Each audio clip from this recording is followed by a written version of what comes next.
रेहाना और रवि की शादी के वक्त रवि के पास कुछ नहीं था।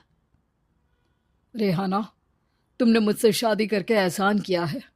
मुझसे ज्यादा तो तुम कमाती हो।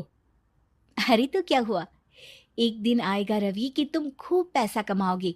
मुझे तुम पर पूरा विश्वास है। रवि और रेहाना खुद को स्टैंड करने के लिए पूरी मेहनत करते। रेहाना, मैं नौकरी नहीं करना चाहता हूँ। तो कोई बात नहीं, मैं नौकरी करके घर चलाती हूँ, तुम बिजनेस सेट करने की कोशिश करो। एक दिन रेहाना, तुम जानती हो, मैंने जो विज्ञापन बनाने वाली कंपनी खोली थी ना, उसे बड़ी ब्रांड का ऑफर आया है। अब हम लोगों के दिन ब्यारे न्यारे हो गए हैं। मैं जानती थी रवि कि एक दिन तुम सेटल हो जाओगे। रवि का काम अच्छा चल जाता है। एक दिन वो रेहाना से कहता है, रेहाना, अब हम लोगों का बच्चा भी हो गया है। बहुत छोटा है वो। उसका ख्याल कैसे रखेंगे हम? कैसे क्या, मैं गांव से माँ को लेकर आ जाती हूँ। नौकरी से हाफ डे ले लिया करूंगी।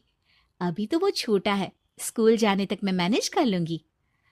देखो रेहाना, मैं अब अच्छा कमा रहा हूँ। तुमको नौकरी करके परेशान होने की कोई जरूरत नहीं है। अरे कैसी बात कर रहे हैं, मैं अपनी लगी लगाई नौकरी कैसे छोड़ दूं? और मैंने तो सुना है हम लोगों को कुछ ही महीनों में सरकारी नौकरी मिल जाएगी।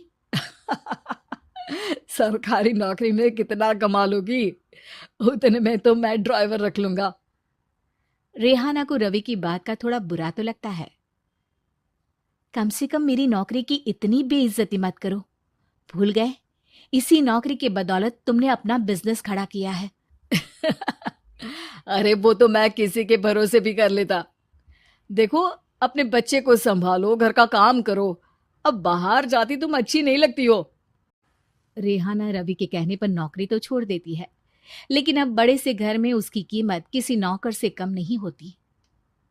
एक दिन रवि का दोस्त आता है। भाभी, हम लोग तो आपको तब से जानते हैं जब से आप लोग शादी होकर इस शहर में आए थे। आपकी बदौलत ही सारा बिजनेस खड़ा हुआ है। ये किस्मत तो आप ही की है भाभी। हाँ हाँ भाई, हमारी मेहनत तो कुछ है ही नहीं। अरे होगी, लेकिन भाभी की किस्मत के आगे कुछ नहीं।